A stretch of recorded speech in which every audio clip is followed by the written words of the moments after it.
Now let's talk a little bit about financial modeling. So far it's been kind of general business. We're going to get a little bit into startup finance here because there's some issues that make it, that financial models are particularly relevant to startups.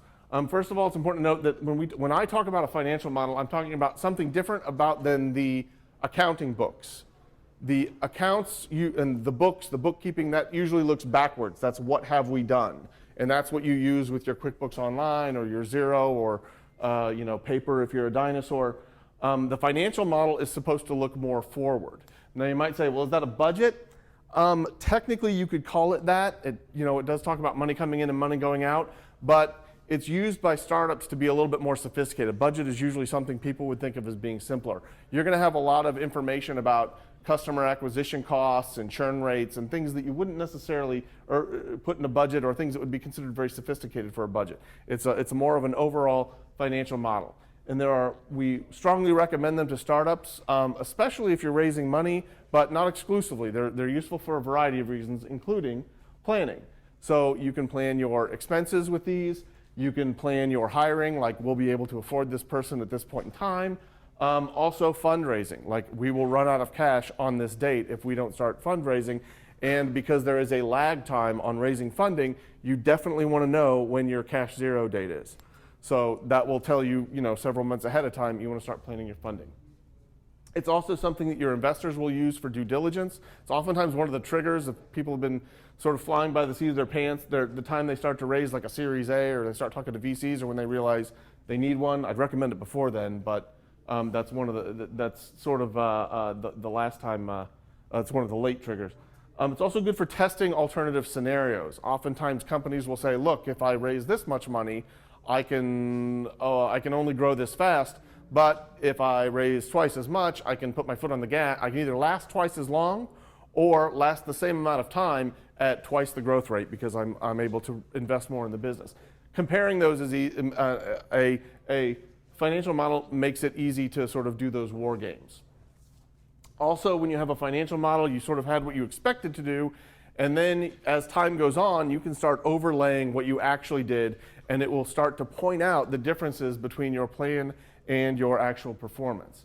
And the last one, which I actually like, is this is sort of is probably the most valuable one and the one that's least talked about.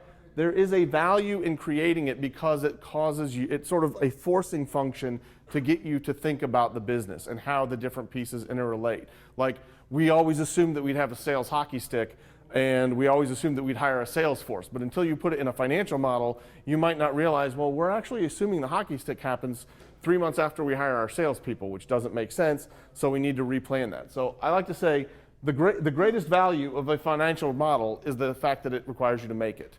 It's that process that will actually help you think about your business and draw a lot of realizations from your business, even more than the future use of it. I also like to point out, especially for startups, a financial model is typically more of a diagnostic tool than a predictive tool. This is actually something a professor of mine once said. And you sort of start out by checking the boxes. Okay, we know we're going to need a sales force. We know we're going to expect a sales lift. We know we're going to have to get a bigger office when we get more people. But you don't really know when you hire a salesperson, if you're a new company, how much sales that's going to get you necessarily, especially if you've never had a full-time salesperson. One of the founders has been doing it, him or herself. But you might have a theory as for here's how much that'll happen. But then once you hire a salesperson, you can see how long it takes them to start to perform. And you can see how much their performance, how much sales you get for a certain investment in them. And that will, once you sort of start, so you sort of build it out almost as a straw man or as a skeleton, and then as you actually start to get results, you refine those assumptions. And then you say, wow, we're not getting as much from a sales rep as we thought we would. How does that affect our 5-year forecast? Well, we had 10 sales reps, so we're going to have to cut that substantially. That changes our story to the board and to the investors. So it's the actuals start to refine your assumptions, and that's the diagnostic, not predictive. Do not expect that when you start your 5-year financial model that you will actually hit the revenue number on that piece of paper. And sophisticated investors and startups will understand that. The point is, you're going to get a better idea as to what you're actually going to hit as you get closer to it. And then the last one is a common mistake is for, you want to start your forecasts with the clients that you know. Like oftentimes your first clients are people that you personally know, you have a relationship with. And then you assume that once we get momentum, all of a sudden sales will lift up like a hockey stick. That's a dangerous assumption to make because I always say, we've had clients who think that their hit rate will improve with experience, but what actually happens is they start off with the people that they know best, and then they move to strangers, and their hit rate actually gets worse because it's easier to close someone who already knows you that you have a pre-existing relationship with than it is to go out and find a stranger who will buy. Let me make sure I got all the points here. Yeah, and there's also oftentimes a point in a financial model where, right now I have certain customers. I have certain customers in the pipeline, so I can predict maybe for the next 12 months what my sales are going to be. But after that, I have to start hypothetically talking about companies I haven't even met yet. And oftentimes it's almost like you're sort of merging two models. You've got the sort of what is known today because that's what's going to happen for the next year. And then after that, you have we have no idea, but we can only speculate. And linking those models up can be a big trick. And a red flag for some investors is for the next 12 months, we're going to have low sales and we know what's going to go on, but then a miracle will happen. And then once we move to this black box, it'll take off. That is something that a savvy investor will identify and view with skepticism. Last slide, I think, on financial model. Oh, no, it's not. Second to last, sorry. That leads into the next point I was going to make, which you've got to think about lead time. Typically, especially if you're doing like an enterprise sale, you might be, from the minute you meet someone who you haven't had a relationship with to actually receiving revenue from them, receiving cash, can be a year. People tend to, or more.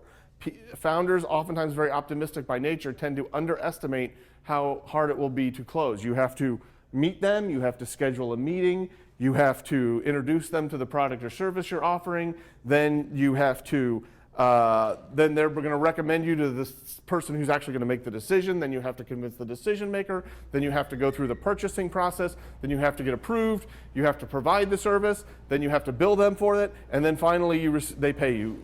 All of those can have a lag. It's a very long time. Do not underestimate that. It's one of the key assumptions. I talk about you fill in with experience what your financial model predicted. That's one of the first assumptions that people oftentimes find is off track.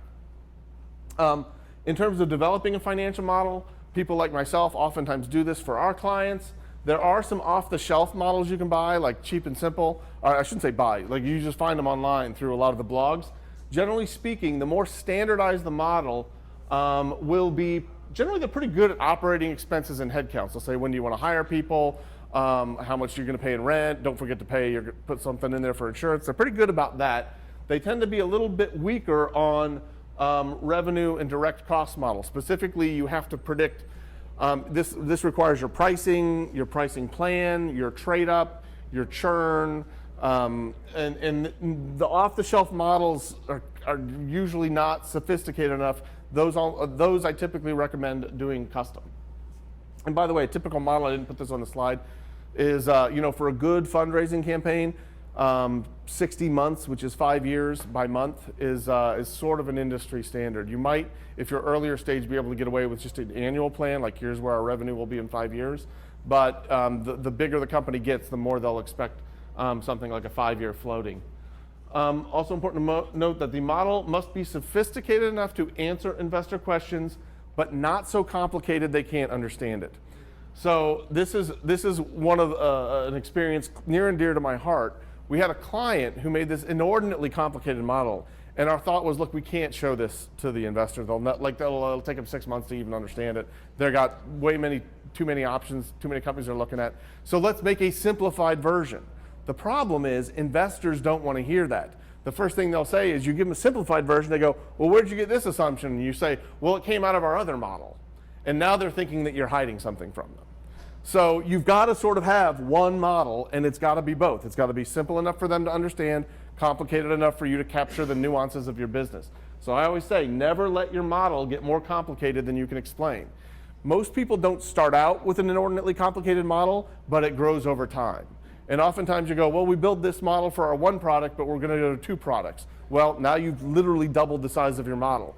And then, well, we have one channel, but we're going to go we're going to go to 2 channels. Now you've quadrupled the size because you've got 2 different products over 2 different channels, and they just blow up out of proportion like you wouldn't believe. Then you get all these sort of hacks in there where you've got to do something quickly, so you sort of don't really build it very robustly, and you put sort of a manual override in there, but now you've got to do something else, and the manual override causes a problem because you can't just copy it over. It's easy for these to spin out of control. The last thing I want to say on the bullet points for financial model is you've got to proofread them carefully. Minor things can have major impacts. So for example, I've seen it where they put in the cost that they thought something would cost on an annual basis, but it was actually the monthly price, and they forgot to multiply it times 12.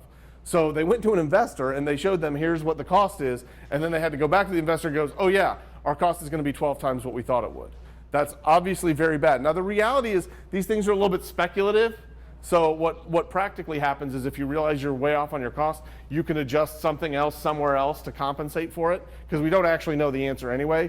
But it's really embarrassing if you've already given it to an investor and then you have to go back and say, well, our cost was a lot more than we thought, so we doubled our revenue. And then of course they're going to say, well, how do you know that you can do that? So that is, proofreading is very important. Things can easily go awry. This is the last slide on financial models. And it's more of a graphical. In reality, your investors, and if you're savvy and you've seen a lot of investor presentations, they'll talk about, here's our value proposition, here's the valuation we think we're worth, here's the market size, the potential. A financial model is a good way of sort of forcing you to put all of these things together, because technically it should tie together.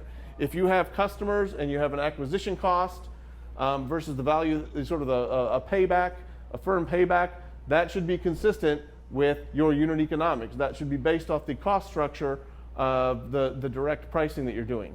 Likewise, if you have a valuation, that should be reasonable to offer the current investors a return on their exit.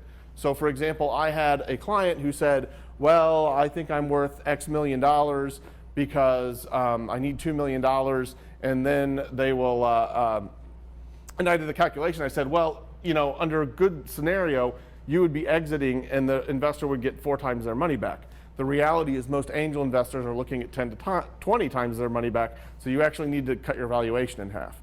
And that's a good example of how these things are all supposed to interlink. And creating a financial model helps you sort of do that. Like scalability depends a lot on what your acquisition cost for customers is, because that will relate to your funding. You need funding to fund the cost of acquisition, and that funding will determine your growth rate. So these things all should tie together organically.